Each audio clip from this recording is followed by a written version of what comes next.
Hi, welcome to Telangana రుచుల special రుచి చూడు. మనం తెలంగాణలో ఉన్న పసందైన సంప్రదాయ వంటల్ని పరిచయం చేసుకుంటున్నాం కదా. మరి ఈరోజు కరీంనగర్ జిల్లా వేములవాడలోని మార్కెట్ స్ట్రీట్లో ఉన్నాం. సో ఇక్కడ మనతో పాటు పార్టిసిపెంట్స్ ఉన్నారు, బ్యూటిఫుల్ పార్టిసిపెంట్స్. మరి వాళ్ళు పరిచయం చేయబోతున్న రెసిపీస్ ఏంటో తెలుసుకుందాం పదండి. హాయ్ సరిత గారు. హాయ్. మరి మీరేం చేయబోతున్నారు ఇప్పుడు? దోసకాయ వడియం. దీనికి కావాల్సిన ఇంగ్రీడియంట్స్ శనగపిండి, గోధుమ రవ్వ, ఉప్పు, కారం, పసుపు, కరివేపాకు, ఓకే, పోపు దినుసులు, ఆయిల్. దోసకాయ వడియం కర్రీ లాగా, కర్రీ అన్నమాట. కర్రీ. నేను ఇందాక గారెలాగా కర్రీ లాగా. ఓకే, సో మనకి కర్రీ లాగా రెడీ అవబోతుంది. ఏం చేస్తారనేది ఇప్పటి వరకు అయితే నాకు ఒక ఐడియా కూడా రాలేదు. చూద్దాం, మరి ప్రాసెస్ మొదలు పెడదాం. ఇది దోసకాయ కీచులా గీక్కోవాలి. కీర దోస. ఓకే, సో వాటర్ ఉంటుంది కదా బాగా, దాంట్లోనే వాటర్ మళ్ళీ మనం యాడ్ చేసుకోని అవసరం లేదు. దాంట్లోనే వాటర్ ఆ వాటర్తోనే శనగపిండి అవన్నీ కలుస్తాయి అన్నమాట. మళ్ళీ వాటర్ యాడ్ చేస్తే అవసరం లేదు. సో మరి ఫస్ట్ ప్యాన్ పెడతాము, స్టవ్ ఆన్ చేయండి.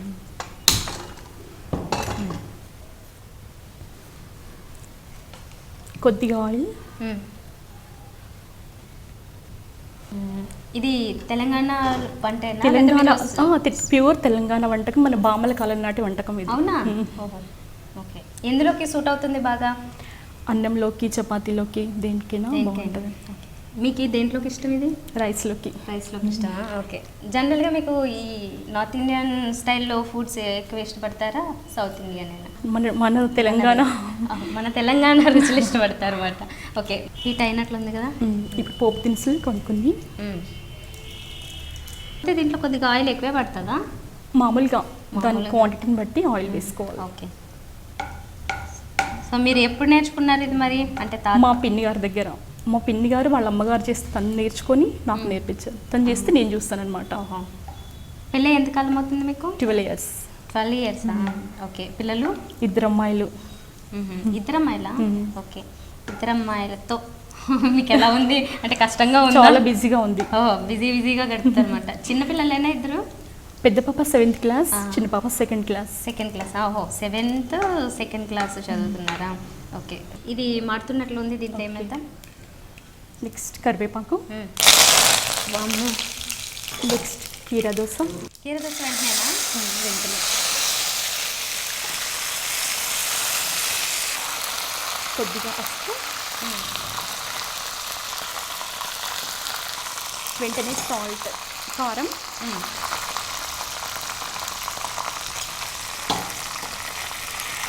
సాల్ట్ కూడా వెంటనే వేయాలి. ఓకే, ఎక్కువ పడుతుందా సాల్ట్? మామూలుగా. ఓకే, సో ఫస్ట్ పోపు దినుసులు వేసిన తర్వాత కరివేపాకు, కీర దోస. ఓకే, నెక్స్ట్ ఉప్పు, కారం. ఓకే, సో దీంట్లో కాసేపు ఇలా ఫ్రై అవుతుండాలా? కొంచెం వేగాలది ఆయిల్లో. ఓకే, సో ఇందాక ఏదో బుక్స్ చదువుతానన్నారు, డివోషనల్ బుక్సా? ఏం చదివారు? భక్తికి సంబంధించినవన్నీ. అన్నీ. మీకు బాగా నచ్చిన బుక్ ఏది? సుందరకాండ బాగా నచ్చిందా? నేను బేసికలీ సింగర్ నుండి చాలా బాగా పాటలు పాడతా. అవునా? ఎన్నాళ్ళ నుంచి నేర్చుకున్నారా? ఆల్రెడీ ఇంకా 2 years నుంచి నేర్చుకుంటున్నా, ఇంకా కూడా నేర్చుకుంటా. ఇప్పటి వరకు నేర్చుకున్నవేంటి? అన్ని కీర్తనలు, మోహన రాగం, తర్వాత ఇంకా అన్ని రాగాలు దాదాపుగా. ఒక్కోదానికి జనరల్గా టైం ఎలా పడుతుంటుంది? ఒక రాగానికి 1 week పడుతుంది, ఒక రాగా నేర్చుకోవడానికి. సో మళ్ళీ దాన్ని ప్రాక్టీస్లో డైలీ ప్రాక్టీస్ ఉంటుంది. చిన్నప్పుడు ఎప్పుడైనా అనిపించింది? అంటే జనరల్గా చిన్నప్పుడు చాలా నేను చిన్నప్పటి నుంచి పాడేదాన్ని. దాదాపుగా స్కూళ్ళల్లో, కాలేజీలో ఫస్ట్ ప్రైజ్ వచ్చేది. కాకపోతే అప్పుడు వితౌట్ లర్నింగ్. ఇప్పుడైతే నేర్చుకుంటున్నాడు. అబ్బాయి ఇన్నాళ్ళకి దొరికింది అవకాశం. సో బయట ఎప్పుడైనా ఏమన్నా ఇచ్చారా, షోస్ లాంటివి ఏమైనా? ఇచ్చామండి. అక్కడ పాడుతుంటారా? గ్రూప్గా పాడుతా, సింగిల్గా పాడుతా. నేనైతే. మీకు బాగా నచ్చే పాట ఏంటి? నాకు అమ్మవారి అన్నీ నచ్చుతాయి. దాదాపుగా బాగా నచ్చిందంటే అది హంసధ్వని రాగం అండి. ఆ పాట బాగా నచ్చుతుంది. హంసధ్వనిలో స్పెషాలిటీస్ అంటే మిమ్మల్ని అంత అట్రాక్ట్ చేసేది, నచ్చింది? దాంట్లో స్వరాలు బాగా ఉంటాయి. సో ఇప్పుడు ఇందులో ఏమన్నా వేయాలా? దీంట్లో గోధుమ రవ్వ, శనగపిండి వెంటనే. ఓకే, సరిపడా దీనికి తగ్గట్టుగా, క్వాంటిటీకి తగ్గట్టుగా.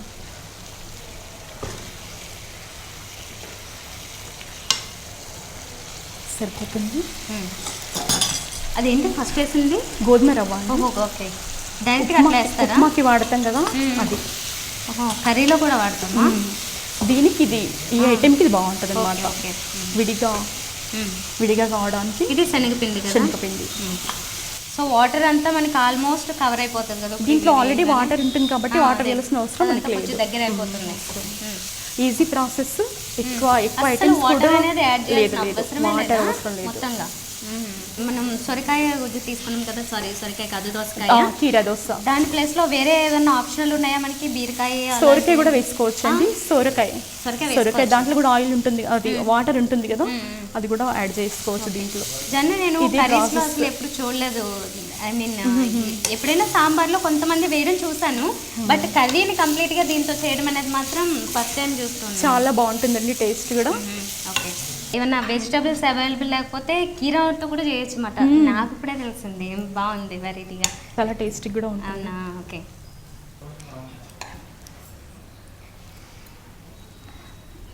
మీరు ఇక్కడ పెట్టిన దోసకాయ వేరే పెట్టారే, డెకరేషన్ మాత్రమే. డెకరేషన్ మాత్రం వేరేది వాడారు కదా? ఓకే. ఇది వాడింది మాత్రం కీరా దోశ. రైట్. కీరా దోశ టేస్ట్ చేసి చెప్పండి ఎలా ఉందో. ఓకే, తప్పకుండా. దోసకాయ వడియం. సో వేడివేడిగా కీరా వడియం కర్రీ రెడీ అయిపోయింది. గార్నిష్ ఎంత కలర్ఫుల్గా సూపర్గా ఉందో, మనకి కర్రీ కలర్ కూడా అంతే అట్రాక్ట్ చేస్తుంది. ఇప్పుడు టేస్ట్ చూసి చెప్తాను ఎలా ఉందనేది.